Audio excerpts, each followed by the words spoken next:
Hi hello നമ്മുടെ പുതിയൊരു വ്ളോഗിലേക്ക് എല്ലാവർക്കും സ്വാഗതം കേട്ടോ. അപ്പോൾ ഞാൻ ഇന്ന് വന്നിരിക്കുന്നത് ഒരു ഡേ ഇൻ മൈ ലൈഫുമായിട്ടാണ് കേട്ടോ. അപ്പോൾ എല്ലാ ദിവസത്തെ പോലെ ഒരു ഡേ ആണോ ഇതെന്ന് ചോദിച്ചാൽ അല്ല, ഒരു ചെറിയ പ്രത്യേകതയുള്ളൊരു ഡേ ആണ് ഇന്ന് കേട്ടോ. അതെന്താണെന്ന് ഞാൻ വഴിയെ പറയാം. അപ്പോൾ രാവിലെ ആദ്യം തന്നെ ബ്രേക്ക്ഫാസ്റ്റിനുള്ള തയ്യാറെടുപ്പിലാണ്. ബ്രേക്ക്ഫാസ്റ്റ് ദോശയാണ്, പിന്നെ ചിക്കൻ കറി തലേദിവസം വെച്ചത് കുറച്ച് ഫ്രിഡ്ജിൽ ഇരിപ്പുണ്ട്. അപ്പോൾ അതിലോട്ട് നമുക്ക് കുറച്ച് ഇൻഗ്രീഡിയൻസ് കൂടുതൽ ആഡ് ചെയ്ത് ഒരു പുതിയ കറിയാക്കി എടുക്കാമെന്ന് വിചാരിച്ചിട്ടുണ്ട്. അപ്പോൾ അത് അവിടെ ബാലൻസ് ഇരിക്കുന്നത് കൊണ്ട് ഇനിയിപ്പോൾ വേറൊരു കറി നമ്മൾ ഉണ്ടാക്കുന്നില്ല. അപ്പോൾ ദോശയുടെ മാവൊക്കെ തലേദിവസം തന്നെ അരച്ചെടുത്ത് നന്നായിട്ട് പൊങ്ങി വന്നിട്ടുണ്ട് കേട്ടോ. നല്ല ഫ്ലഫി ആയിട്ടിരിക്കുന്നുണ്ട്. അപ്പോൾ ദോശ ചുട്ടുകൊണ്ടിരിക്കും. അപ്പോൾ ഇന്നത്തെ ദിവസത്തിനൊരു പ്രത്യേകത ഉണ്ടെന്ന് ഞാൻ നേരത്തെ പറഞ്ഞിട്ടുണ്ടായിരുന്നില്ലേ.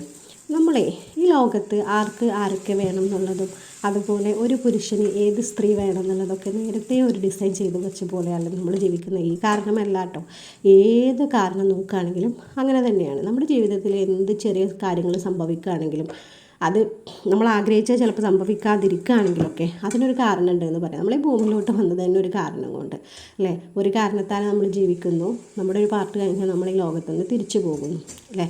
പക്ഷേ നമ്മൾ ഏറ്റവും കൂടുതൽ ആഘോഷിക്കുന്നതും അല്ലെങ്കിൽ നമ്മുടെ കൂടുതൽ എന്താ പറയുക, നമ്മുടെ ചുറ്റുമുള്ളവർ ഒരു ബ്ലെസ്സിങ്സ് പോലെ നോക്കി കാണുന്നൊക്കെ ഒരു ദിവസം എന്ന് പറയുന്നത് നമ്മുടെ ബർത്ത്ഡേ ആണല്ലേ.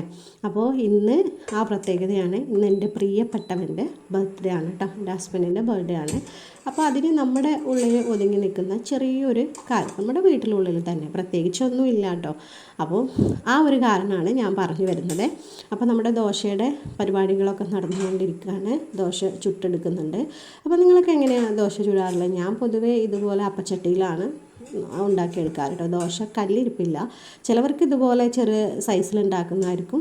ചിലത് നമ്മുടെ ഹോട്ടലിൽ നിന്നൊക്കെ കിട്ടുന്ന മസാല ദോശ ടൈപ്പിൽ കുറച്ച് വലുതാക്കി ക്രിസ്പി ആയിട്ട് കഴിക്കുന്നവർക്ക്, എനിക്ക് അങ്ങനെ കഴിക്കാനാണ് ഏറ്റവും ഇഷ്ടം. ചില സമയത്ത് ഞാൻ അങ്ങനെ ഉണ്ടാക്കും.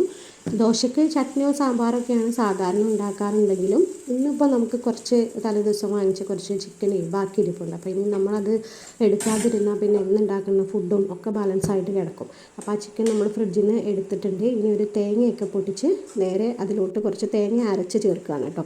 അതൊരു എളുപ്പ പണിയുള്ള കാര്യമല്ലേ. നമ്മൾ ഇവിടെ വീടുകളിലൊക്കെ എപ്പോഴും ചെയ്യുന്നൊരു കാര്യമാണ് കേട്ടോ. അങ്ങനെ കുറച്ച് ബാക്കി ഇരിപ്പുണ്ടെങ്കിൽ നമ്മൾ തേങ്ങയൊന്നും അരക്കാത്ത കറികളാണെന്നുണ്ടെങ്കിൽ എന്ത് ചെയ്യും, അത് പിറ്റേ ദിവസം കുറച്ച് ബാക്കിയുണ്ടെന്നുണ്ടെങ്കിൽ അതിലോട്ട് കുറച്ച് തേങ്ങയും ഒരു ചെറിയ ഏലക്കയും അതുപോലെ ഗ്രാമ്പൊക്കെ ഇട്ട് ഒന്ന് അടിച്ചെടുത്ത് അത് ഈ കറിയിലോട്ട് ചേർക്കുക. അപ്പോൾ ഒരു വേറെ കറിയാവും, പ്രത്യേകിച്ച് വേറൊരു ടേസ്റ്റ് ആയിരിക്കും.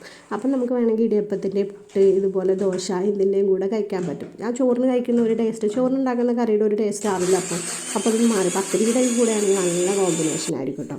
അല്ലെങ്കിൽ പിന്നെ വറുത്തരച്ച് ചേർക്കുന്നുണ്ട്, അങ്ങനെ വേണമെങ്കിലും ചേർക്കാം. ഞാനിപ്പോൾ ഇവിടെ വറുത്തിട്ടൊന്നുമില്ല, ജസ്റ്റ് തേങ്ങ ഒന്ന് അരച്ചെടുത്ത് അതിലോട്ട് ചേർത്തേക്കാണ്.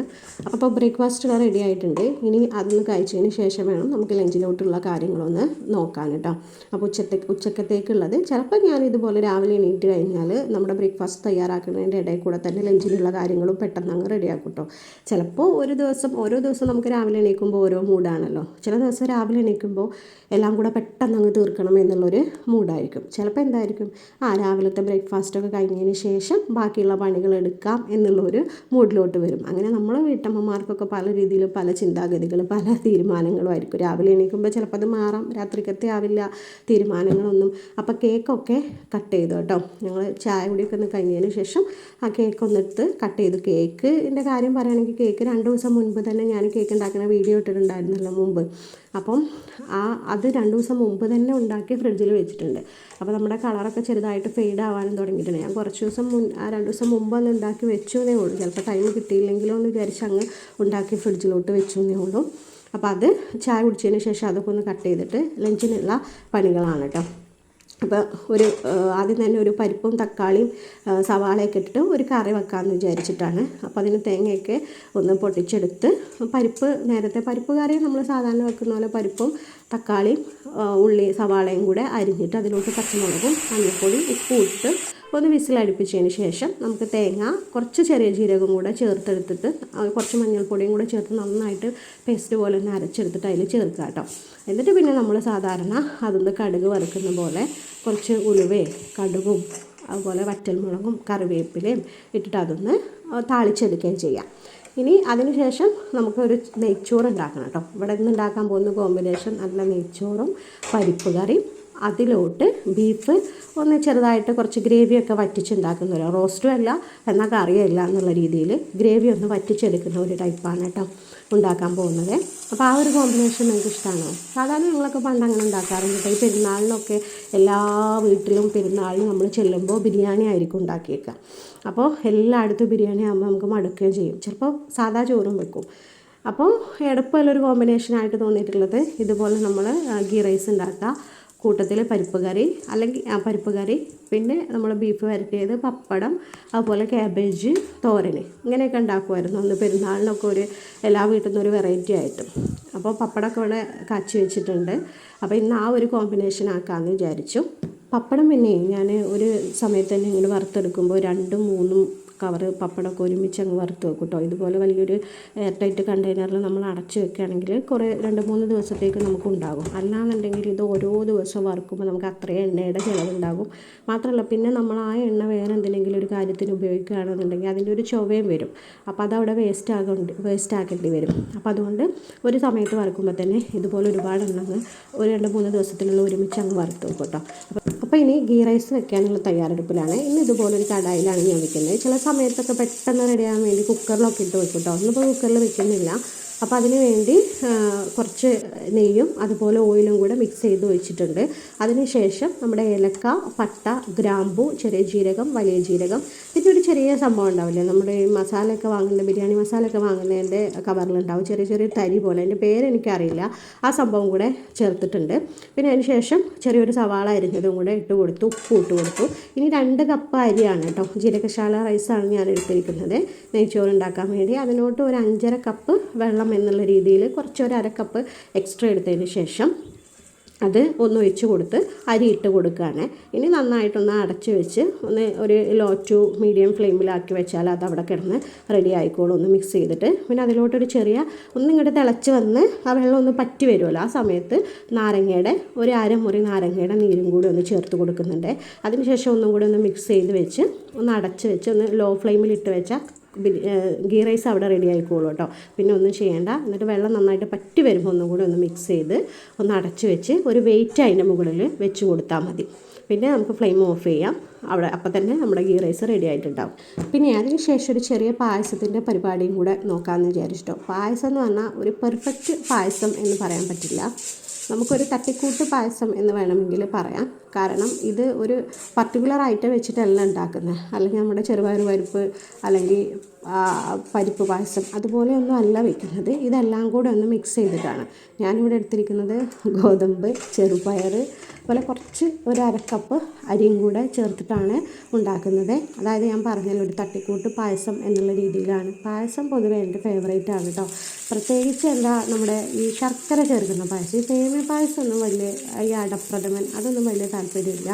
നമുക്ക് ഈ ശർക്കര കൂടുതലിട്ട പായസം, ഇപ്പം ഞാൻ പറഞ്ഞില്ലേ അതുപോലെയുള്ള പായസങ്ങൾ, ചെറുപയർ പരിപ്പ് അല്ലെങ്കിൽ നമ്മളെ കടലപ്പരിപ്പ്, ആ പരിപ്പുകളൊക്കെ ഉള്ള പായസം ഭയങ്കര ഇഷ്ടമാണ് കേട്ടോ. അപ്പോൾ ആ നേരത്തെ പറഞ്ഞ ഐറ്റംസൊക്കെ ചേർത്തിട്ട് കുറച്ച് ഉപ്പും കൂടെ ചേർത്ത് അത് വേവാൻ വേണ്ടിയിട്ട് കുക്കറിലിട്ട് ഗ്യാസിലോട്ട് വെച്ചിട്ടുണ്ട്. അതിനുശേഷം നമ്മുടെ ഗീ റൈസിലോട്ട് കുറച്ച് സവാളയും അണ്ടിയും മുന്തിരിയും ഒക്കെ നെയ്യിലൊന്ന് വറുത്ത് കോരി ഒന്ന് ഒഴിച്ച് കൊടുത്തിട്ടുണ്ട് കേട്ടോ. പിന്നെ ഞാൻ ഈ ഗീ റൈസ് വെക്കുമ്പോൾ ആദ്യം തന്നെ ഒരുപാട് ഗീ ഒഴിക്കില്ല. അതായത് നമ്മൾ ആദ്യം തന്നെ അത് ഉണ്ടാക്കുന്ന സമയത്ത് ഏലക്ക സവാളയൊക്കെ ഇട്ട് വഴറ്റുന്ന സമയത്തൊന്നും കൂടുതൽ നെയ്യ് ഒഴിക്കില്ല കേട്ടോ. എനിക്ക് അപ്പോഴൊന്നും അതിൻ്റെ നെയ്യിൻ്റെ ഫ്ലേവർ ഈ ഗീ റൈസ്ക്ക് കിട്ടുന്നുണ്ടെന്ന് തോന്നില്ല. ഞാനിതൊക്കെ റെഡി ആയി കഴിഞ്ഞതിന് ശേഷം ആണ് നമ്മൾ ഗീ റൈസൊക്കെ റെഡി ആയിട്ടുണ്ടാവില്ലേ, ആ സമയത്ത് ലാസ്റ്റാണ് അതിൻ്റെ മുകളിലൂടെ കുറച്ചേറെ ഗീ ഇട്ട് കൊടുക്കുക. അപ്പോൾ അത് മിക്സ് ചെയ്ത് നമ്മൾ കഴിക്കുന്ന സമയത്ത് കൂടുതൽ ആ ഗീയുടെ ഫ്ലേവർ വരും. ഞാൻ അങ്ങനെയാണ് ചെയ്യാറ് കേട്ടോ. നിങ്ങൾ ചെയ്തിട്ടില്ലെങ്കിൽ ഒന്ന് ചെയ്ത് നോക്കൂ, ആ ഫ്ലേവർ നന്നായിട്ട് കിട്ടും. ഗീ റൈസ് ആണല്ലോ, അപ്പോൾ ഗീ വേണമല്ലോ. അപ്പോൾ നമ്മൾ കുക്ക് ചെയ്യുന്ന സമയത്ത് തന്നെ അത് ഉണ്ടാക്കിയാൽ എനിക്ക് അത്രത്തോളം അത് കിട്ടുന്നുണ്ടെന്ന് തോന്നിയിട്ടില്ല. ഇങ്ങനെയാണ് ചെയ്യാറുള്ളത്. അപ്പോൾ ബീഫ് നമ്മൾ കുക്കറിലോട്ട് മാറ്റിയിട്ടുണ്ട്. അതിനുശേഷം ഇഞ്ചി വെളുത്തുള്ളി പേസ്റ്റ് ചേർത്ത് കൊടുത്തിട്ടുണ്ട്. പിന്നെ നമ്മൾ സാധാരണ മസാല, ഉപ്പ്, മഞ്ഞൾപ്പൊടി, മുളക് പൊടി, മല്ലിപ്പൊടി, അതിനുശേഷം കുറച്ച് മീറ്റ് മസാല അതും കൂടെ ചേർത്ത് നന്നായിട്ട്, മുളക് പൊടി നമ്മൾ കുറച്ച് കാശ്മീരി ചില്ലി പൗഡറും മറ്റത് നല്ല എരിവുള്ള മുളക് പൊടിയും കൂടെ മിക്സ് ചെയ്തിട്ടാണ് ചേർക്കുന്നത്. നന്നായിട്ടൊന്ന് മിക്സ് ചെയ്തതിന് ശേഷം കൈ വെച്ച് നന്നായിട്ട് തിരുമ്മാട്ടോ. അതിലൊക്കെ ഒന്ന് പിടിക്കാനൊക്കെ വേണ്ടിയിട്ട് കറിവേപ്പിലയും കൂടെ ചേർത്ത് കൊടുത്തിട്ടുണ്ട്.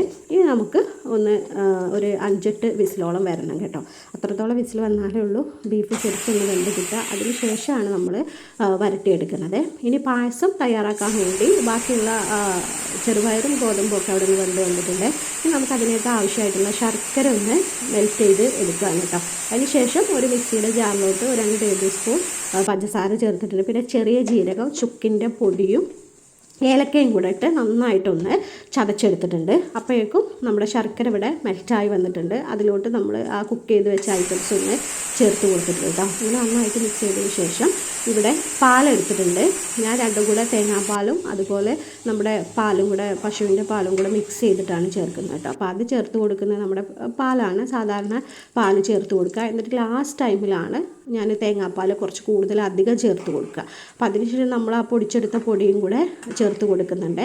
അതിനുശേഷം ഒന്ന് തിളച്ച് അതൊന്ന് കുറുകി വന്നതിന് ശേഷമാണ് ലാസ്റ്റ് ആ തേങ്ങാപ്പാൽ ചേർത്ത ഉടനെ ഫ്ലെയിം ഓഫ് ചെയ്യും. അപ്പോൾ പിന്നെ ആ ഒരു തേങ്ങാപ്പാലിൻ്റെ ടേസ്റ്റ് കൂടുതലായിട്ട് കിട്ടുകയും ചെയ്യും. അങ്ങനെയാണ് ചെയ്യാറുള്ളത് കേട്ടോ.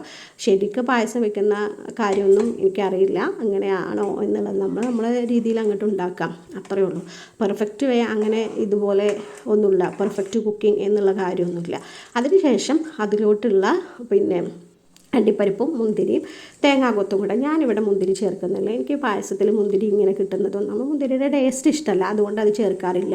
തേങ്ങാക്കൊത്ത് കുറച്ച് കൂടുതൽ അധികം ഈ നെയ്യിൽ മൂപ്പിച്ച് ഈ തേങ്ങാക്കൊത്തിനൊരു പ്രത്യേക ടേസ്റ്റ് അല്ലേ. അണ്ടിപ്പരിപ്പിനും കൂടെ അങ്ങനത്തെ ഒരു ടേസ്റ്റ് ഉണ്ടെന്ന് എനിക്ക് തോന്നിയിട്ടില്ല. അപ്പോൾ കൂടുതൽ തേങ്ങാക്കൊത്ത് ഇട്ടിട്ടുണ്ട്. അണ്ടിപ്പരിപ്പും കൂടെ ചേർത്ത് അതൊന്ന് വറുത്തെടുത്ത് പായസത്തിലോട്ട് ചേർക്കുന്നുണ്ട് കേട്ടോ.